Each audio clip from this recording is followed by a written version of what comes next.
नाज़रीन, नौ ब्याता जोड़ा जैगम और लाइबा और जैगम की वालदा एक शफाक मुलजिम इन तीनों अफराद को कत्ल कर देता है। उन्होंने दावत के लिए बुलाया था। वो अपनी कस्मों में ऐसे अम्मी को यकीन दिला के गई, मेरी मामा ने उस पर यकीन किया और चले गई। मेरा कज़न, मेरा भाई, मेरा अब्बू, मेरी भाभी, जैगम अब्बास, ये सब मिल के गए थे। आगे उन्होंने पूरी प्लानिंग की हुई थी। मेरी मामा जैगम अब्बास और अलेबा को अकेले रूम में बिठाया और फायरिंग करके उन्होंने तीनों को जान से मार दिया। लहबा की सांसें चल रही थी। लहबा ने मुझे गले लगाया और गले लगाते ही मुझे कहा, भाई इसको ना मारें। अपनी बेटी का तो खून करवाया ही करवाया, साथ मेरी बेकसूर माँ, मेरा भाई, मेरी भाभी, उन तीनों को उसने मरवाया।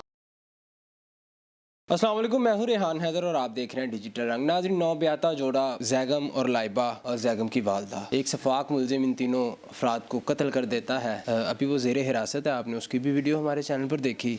लवाहकीन के साथ जैगम के घर में मौजूद हैं। इनसे जानते कि उस दिन हुआ क्या था, क्या मनाजिर थे और इस सारे इंसिडेंट के पीछे क्या उन्होंने हथकंडे अपनाए, किस तरह से प्लानिंग की। अस्सलाम वालेकुम। वालेकुम अस्सलाम। आप जैगम की बहन हैं? जी, मैं उसकी बहन हूँ।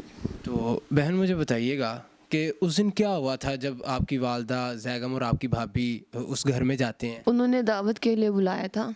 आगे उन्होंने पूरी प्लानिंग की हुई थी। वो सब मतलब कि मिल के उन्होंने ये सारा प्लान किया। मेरी मामा जैगम अब्बास और अलेबा को अकेले रूम में बिठाया, बाकी सबको उन्होंने बाहर निकाल दिया। जैसे मेरे घर के दूसरे मेंबर बाहर निकले, उन्होंने फायरिंग शुरू कर दी और फायरिंग करके उन्होंने तीनों को जान से मार दिया। जैगम ने कोर्ट मैरिज की थी। आप लोगों की सारी फैमिली विलिंग थी, रजामंद थी? जी हाँ जी, हम एग्री थे कि ठीक है, उनकी शादी हो जाए। आप लोगों ने पहले रिश्ते वगैरह की कोई बात नहीं की थी?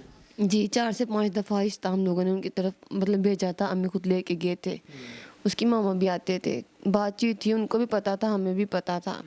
लेकिन जब पता चल गया कि अब वो नहीं मानेंगे या उसकी मामा उसका रिश्ता कहीं और कर रहे थे और उसकी मामा, बताया जा रहा है कि उनकी एंगेजमेंट हो चुकी थी, वो जो मुलजिम है उस्मान नामी, उसके साथ। ये बिल्कुल झूठ है, ऐसा नहीं है। आपने उसके बयान में सुना होगा, वो ये कह रहा है कि मेरी मंगनी को 18 साल हो गए हैं, जबकि लैबा खुद अभी 80 की थी।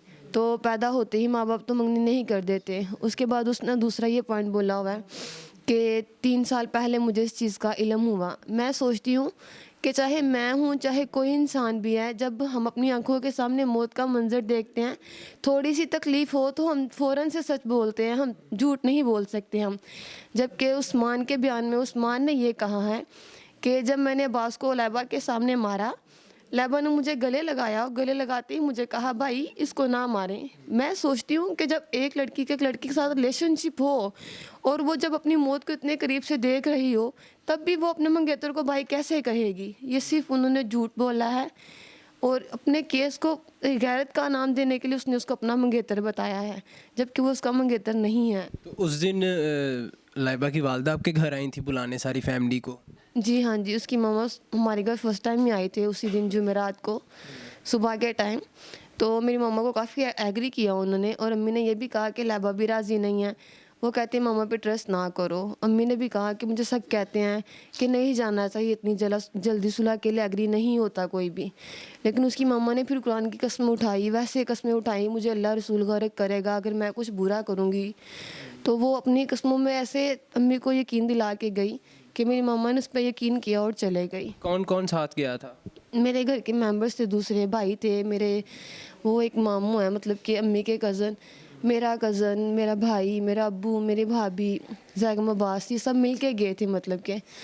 लेकिन उन्होंने सिर्फ लैबा को, अम्मी को और अब्बास को ही रूम में बिठाया, बाकी सबको उन्होंने बाहर निकाल दिया।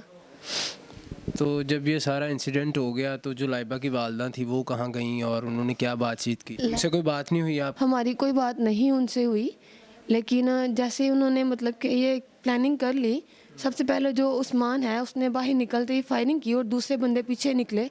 इन्होंने हवाई फायरिंग करते हुए ही सब भाग गए। वो रश एकदम से इतना ज़्यादा हुआ, कुछ लोग तो अंदर भाग गए, कुछ लोग बाहर थे। मौके पे जहाँ बहक हो गए थे तीनों लोग? नहीं, लहबा की सांसें चल रही थी। मेरी अम्मी के और अब्बास के दम निकल गए थे। लहबा की सांसें चल रही थी काफ़ी देर तक। जबकि एम्बुलेंस आई तब भी लहबा सांसें ले रही थी, उसकी सांस चल रही थी। तो क्या मैसेज देना चाहें, किस तरह की सज़ा चाहती हैं कि उन्हें मिले? मैं चाहती हूँ कि जो मतलब कि मुजरिम है उन सबको इस तरह की सज़ा मिले कि कोई दोबारा गुनाह ना करे। सबसे पहले जो लड़के हैं उन सबको फांसी की सज़ा होनी चाहिए। जो औरतें हैं उनको भी, ख़ास करके उस माँ को जिसने अपनी आंखों के सामने अपनी बेटी का तो खून करवाया ही करवाया, साथ मेरी बेकसूर माँ, मेरा भाई, मेरी भाभी, उन तीनों को उसने मरवाया। और उस माँ की पता नहीं ज़मानत किस तरह कर दी इन्होंने बाहर से ही, जिसने अपनी आंखों के सामने अपनी बेटी को भी मरवाया, पूरा प्लान भी करवाया, सारे कत्ल की साजिश की और उसको थोड़ी सी सज़ा भी नहीं दी, बिना सोचे समझे उसको ज़मानत दे दी। क्या ऐसी हमारा कानून है? ऐसी हमारी हुकूमत है? क्या उनके सामने ये सारा वाक़या नहीं आया जज साहबा के सामने जिन्होंने उनकी ज़मानत की है? क्या उनको नहीं पता था कि ये किस तरह की मुजरिम है, इसने क्या गुनाह किए हैं? बिल्कुल भी उन्हें अंदाज़ा नहीं था और उन्होंने फ़ौरन से ज़मानत दे दी उसको। जी नाज़रीन, आपने तमाम गुफ्तगू जानी। अल्लाह पाक मरहूमीन के दर्जात बुलंद करे। देखते हैं केस किस करवट रुख लेता है। अपनी राय से कमेंट सेक्शन में ज़रूर आगाह कीजिएगा। मुझे दीजिएगा इजाज़त। अल्लाह ने के पास।